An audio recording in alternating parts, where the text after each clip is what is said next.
എന്താടാ കാണിച്ചത്?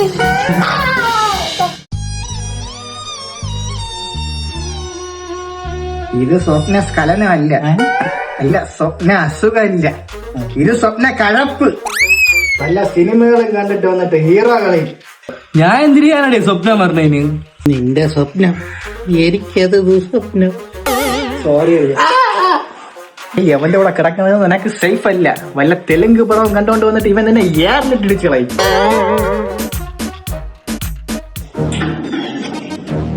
അയ്യ, പുതിയ പടമല്ല റിലീസായ പോസ്റ്ററും കൊണ്ടിരിക്കുന്ന കയ്യിൽ. നീയും കൂടെ ഒന്ന് തുടങ്ങാതെ. അളിയ, ഇവ മാസ സിനിമ കാണുന്നോണ്ട് നീ രക്ഷപ്പെട്ട്.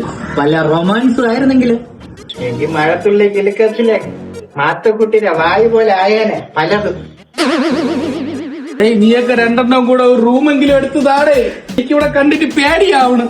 അതാണ് നല്ലത്. 2 ദിവസത്തിനകത്ത് നിനക്ക് ഞാൻ റൂം സെറ്റ് ആക്കി തരാം. നീ എന്നെ വിട്ട് പോവുകയാ? അളിയാ ഉയരിടുന്ന എങ്കിലും ജീവിക്കാം.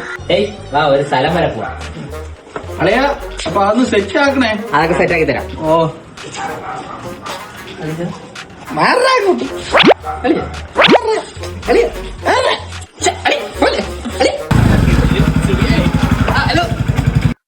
വൈശാഖ് എവിടെ? അപ്പൊ നീ അറിഞ്ഞില്ലേ? അളിയ ആശുപത്രിയില്. ഇന്നലെ നീ യാത് സിനിമ കണ്ടിട്ട് ഉറങ്ങിയത്?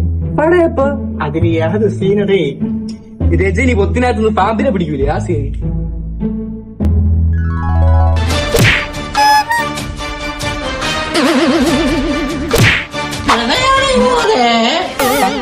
അതൊക്കെ വിളി.